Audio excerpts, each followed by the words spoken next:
let's just do this. You All can. right. We can edit all this stuff. We can edit all this stuff out. So, hi, my name is Rafael Rivera, I'm Nick Snow. and we're here to talk about American Horror Story, Season 8, Apocalypse. Apocalypse. Yes. Now, why do they call it Apocalypse? Well, sadly, the world has ended. Oh, right. For almost everyone. There's a few people fighting for their lives, and is it worth it? That's what we're trying to figure out. I just can't believe Joan Collins is in it. It's like, Well- won't she just die? She was with us briefly.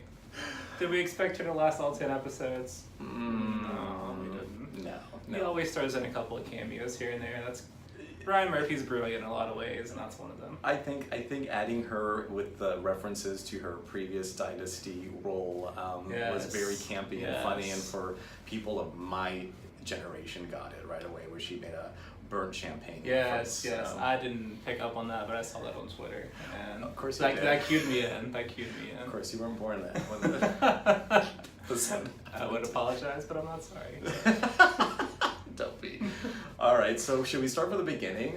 When the actual nuclear explosion happened, we had the what's her name, the Instagram lady getting her hair cut. So okay, I struggle with the names of the characters, but I know their real names.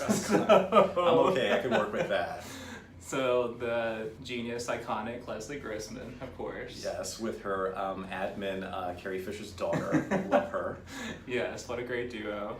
So she is getting her hair done and trying to really be that social media influencer. I'm still not sure what that means, quite honestly. You see that a lot on The Bachelor as an occupation. A career. Yeah, it's the new like Instagram model, I believe. Oh, geez. Yeah, it's well, one of those. That's more palatable for a RuPaul drag queen, but not for Exactly. a, Yes. a rich heiress that's a socialite and is entitled and her hair. That's what the first thing is. Like Peter Evans was like, "Your hair is brilliant," and it looked like Jennifer Aniston on a bad day. How much did she pay for that?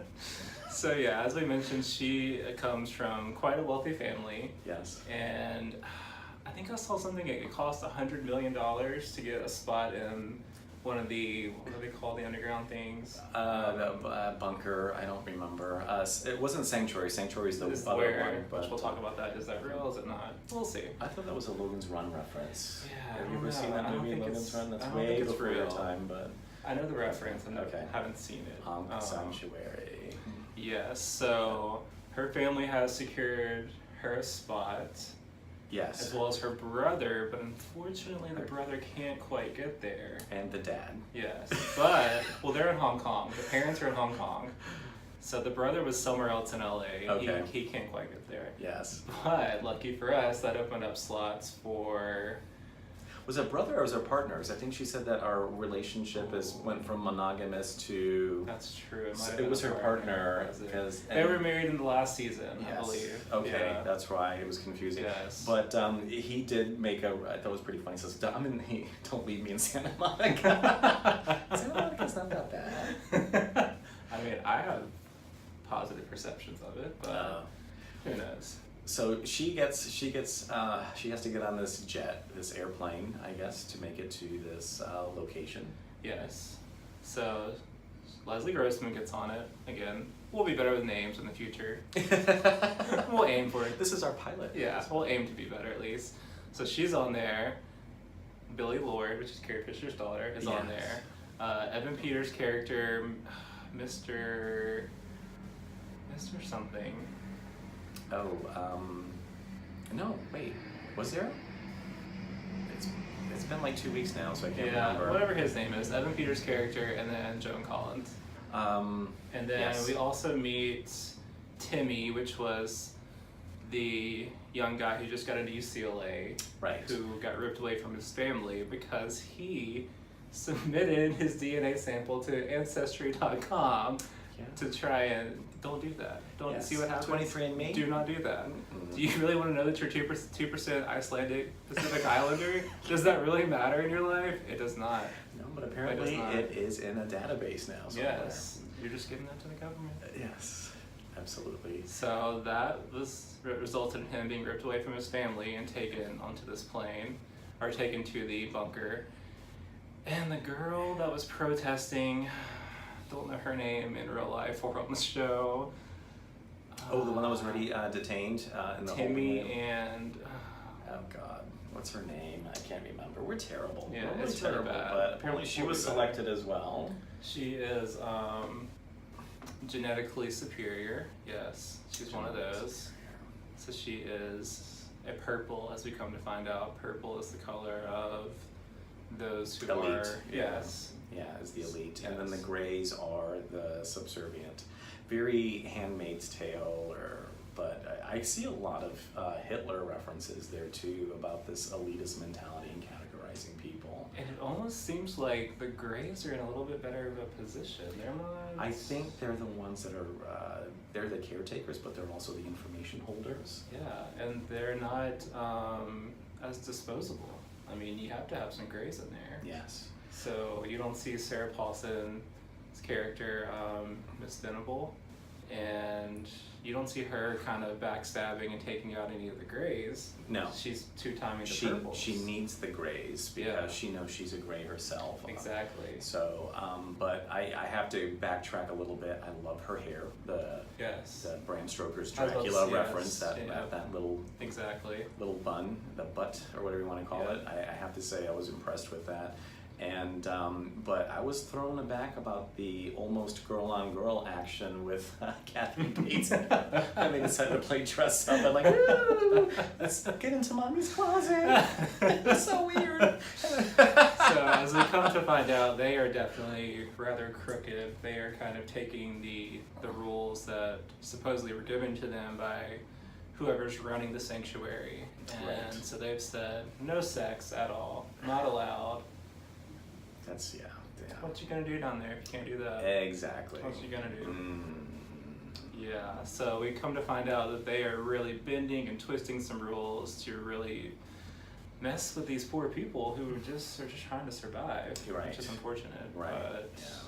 And here's the thing, though. But the whole thing about limited supplies with the cube. I mean, I thought that what's the name of the cubes, yes. Yeah. What's the name of this secret society group? They're called a consortium. No, what are they called? I would love to help, but Okay, I'm having a brain fart here. Anyways, Sorry. you would think that they would a little bit more planning into having better resources. yes. And I just thought it was interesting that they only had 18 months supply of these cubes Right. for them to eat.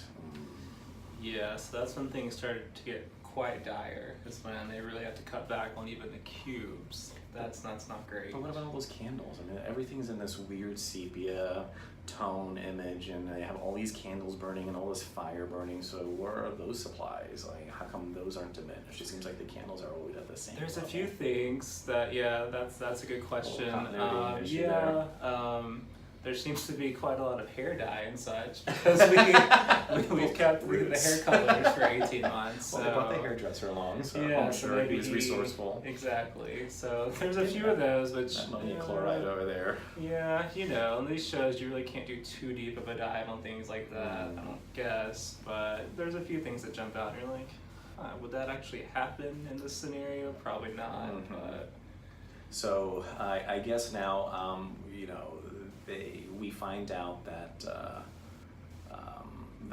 Venable and Kathy Bates' character are taking people out one by one. yes. They took out this one guy named Stu, and then, Yes. of course, at the dinner table, they were served stew. And They people were like, served some rich, meaty protein for dinner, which looked great until tiny finger bones start showing up in people's spoons, and that Joan Collins didn't seem to mind. that was distasteful for some, and others were just gonna go right along with it, and I thought that was interesting. yeah. And then we come to find out in the second episode that Joan Collins is fine eating snakes because she had done that with royalty one time. Of course she did. So hey, she's game. She's up for whatever. Yeah, that girl isn't her first time at the rodeo, that's for sure. She made it quite known. She did. I And mean, diamonds. we see she's not afraid to do anything. She's not afraid to take out her own family to try and put herself in a better position. The shade of it all. Yeah. She would turn in her own grandson. All right, let's back up a little Yes. bit. So toward the end of episode 1, is it Langdon comes in? Yes. Mr. 666. It was on his passport. That was one of the It things that a was, lot of people yeah. have noticed. So this was kind of our first big connection to Murder House, which we'd heard in the preseason. Murder House and Coven were the two that were tying in. Mm-hmm. So this was our first big connection. We'd have been discussing about this off camera, but so he is actually the half-spirit baby of Tate Langdon, who, if you go all the way back to the first season, he was the one who kind of had a Columbine kind of story where he shot up a school, and then he ended up in a bus. If he shot himself or the kid, oh no, that the was cops too. busted into his house and shot him dead, and so he impregnated Connie Britton's character in the first season. Her name escapes me as well. So she died giving birth in the first season, but the baby that she had is who we see now, this Langdon character, who is supposedly the Antichrist, because he's half spirit, half human. So that was kind of our first callback to that season, and here he comes, makes his entrance. Yeah, so he's preaching about the sanctuary. He's come to find who he deems worthy of taking back to the sanctuary. At this point, we don't really know the process for that or how he's going to determine that. But that's kind of where the first episode wraps up, is his appearance, and Venable looks a little shook. She's a little shook. Yeah, there's a little bit of she did not expect his visit. No. And I have to say, it was another, I still see it as a Bram Stoker reference, him coming in with these horses, these grand carriage. Oh, he's straight out of Interview with the Vampire. I mean, he could have been like Tom Cruise's for sure. Boyfriend. For sure, yeah. Yeah, well, he did look like he was presented by MAC Makeup. This little rosy. I see a lot of Langdon impersonations for Halloween.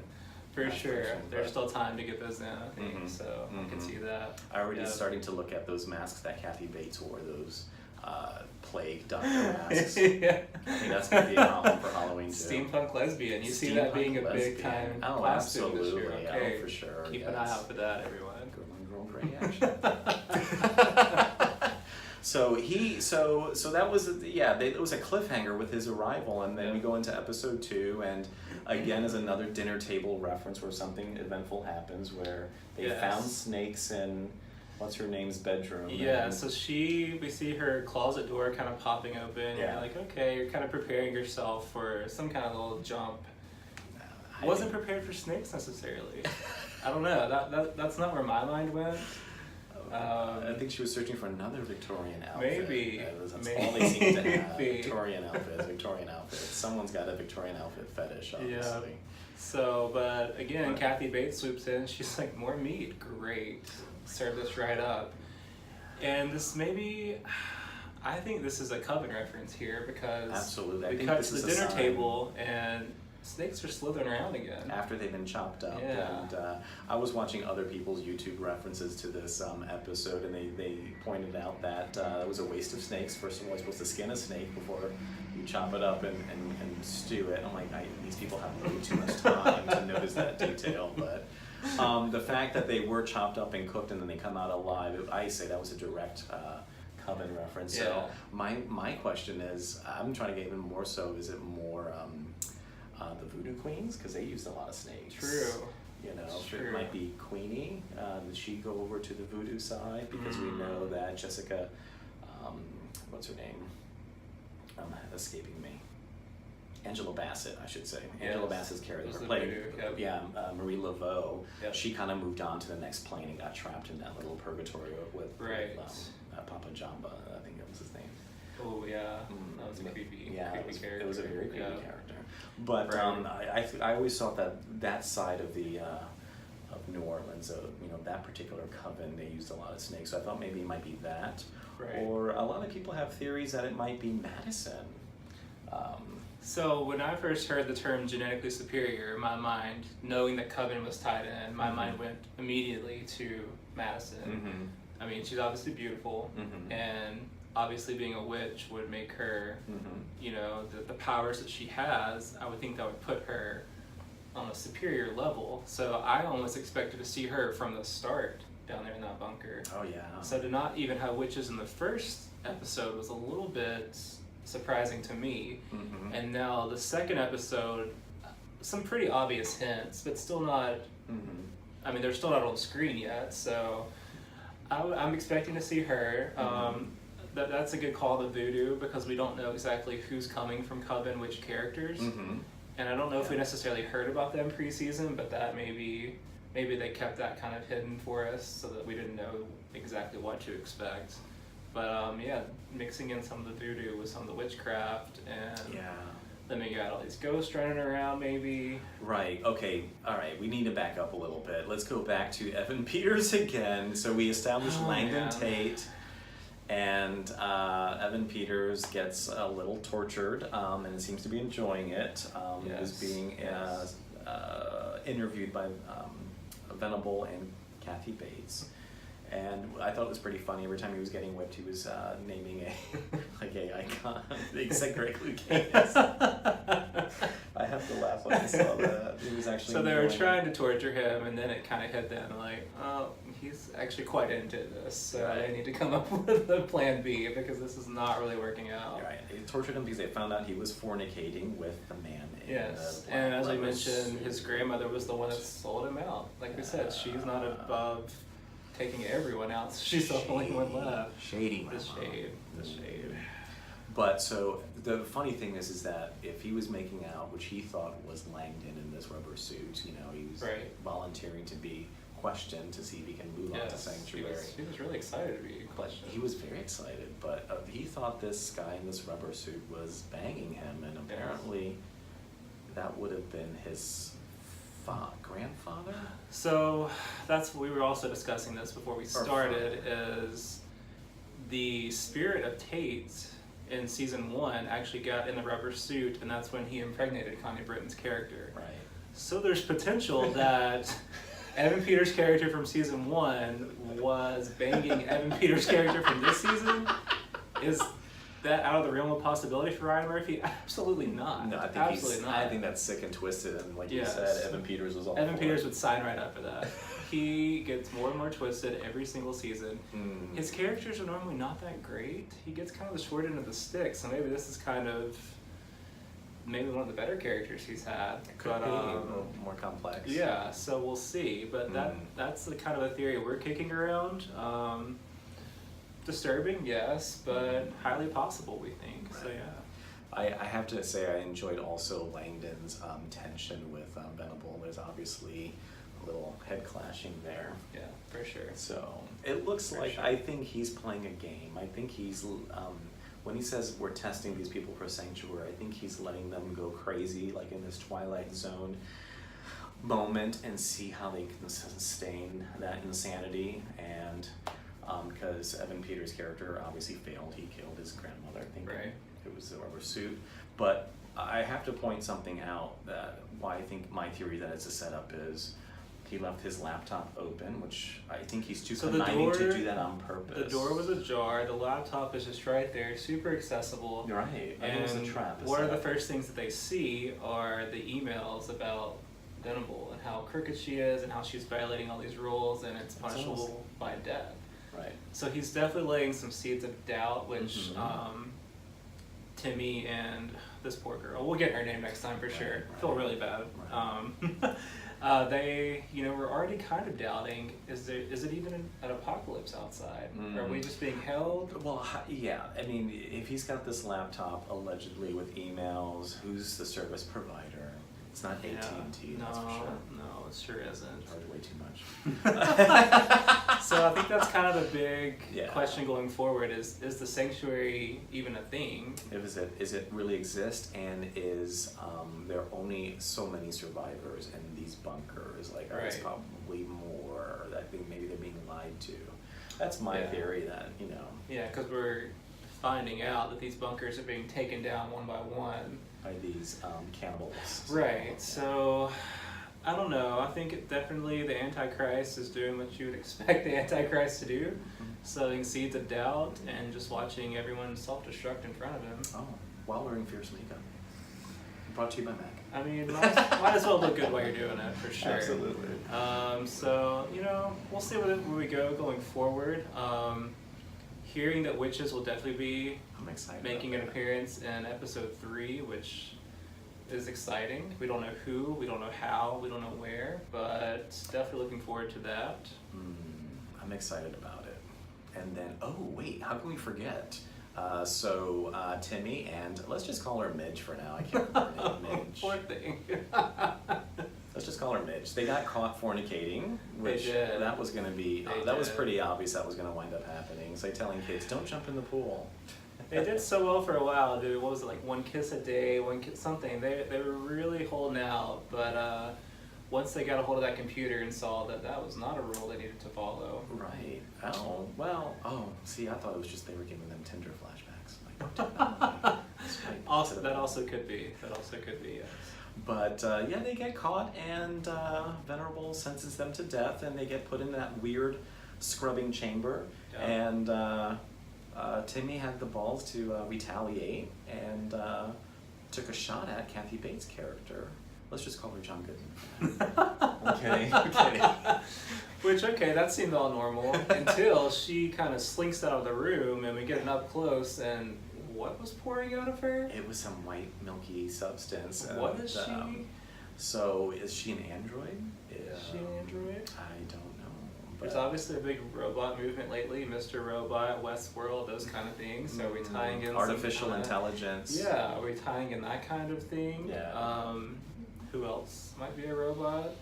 I wouldn't be surprised. Again, they keep making this reference to, and maybe I'm crazy, but they make this reference about Sanctuary, and I think it's a Logan's Run reference. And then for those of you that have seen the movie Logan's Run, artificial intelligence was running this futuristic society that had these people encapsulated in this what looked like a 1970s mall. And that the outside is bad, you can't go out there, but the rebels knew that there was a sanctuary, a place to go to. And it turned out all along, outside was fine. It was just post-apocalyptic. Mother Nature healed the planet. And like I said, it was all about artificial intelligence. So I wonder if Ryan Murphy's making these Logan's Run references about, how the future of society can be masked from what is the truth, and to protect them, but really all along everything is okay. So that humanity does have hope and it does have a chance to live outside of its confinement that has been set up by the artificial intelligence. So Right. we'll see. It'll be interesting.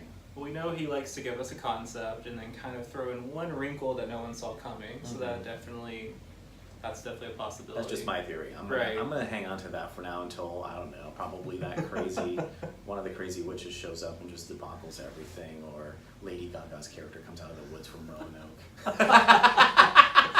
She didn't get her due in that season. So Bless her heart. She probably had acting lessons and everything just so she can grunt. I don't know in the what she woods. thought she was signing on for, but it was not that. That is for sure. I felt bad. She was shortchanged. I think she did such a brilliant job in Hotel, and Certainly. she probably thought she was going to have something close to that. She must have read the script ahead of time. I hope. They might have done some last minute cuts on her, Wait a but minute, pulled the rug out from under kept her in the dressing trailer for a while, and this is what we're going to do for today. Just focus on this one scene. That's actually going to be your own. Just put these scene. twigs in your hair, run around the woods, make these noises, have sex in the basement. So yeah, definitely looking ahead. We're expecting some kind of wrinkle that doesn't necessarily make the most sense, but Ryan Murphy found a way to tie it in, and so that's definitely a good theory there that we'll look forward to dispelling or saying, hey, that was actually pretty spot on. Well, I'm excited. We're two episodes in, and I'm already excited about this season. I think it kind of makes up for this previous one with the election and the Roanoke. I feel like we should start saying that episode who should not be named, like. Yeah. But I think we're definitely on the upswing after a couple of rougher seasons. I think he just got his writing crew better drugs or something. or got some fresh I meat. won't touch that one. No illicit drug comment here. No. But, yeah, so we're signing off. Thank you and please hit the subscribe button. And we will hopefully have more to say next week, including characters' names we'll commit those to memory, or at least have some kind of cheat sheet available. I think we should. But I Yeah. kind of like calling. I call her Midge. You know, Timmy's girlfriend. Midge. That's not your name. We're so sorry. And John We're so Goodman. sorry. Please don't sue us. All right. Until next time. Peace. That's awesome.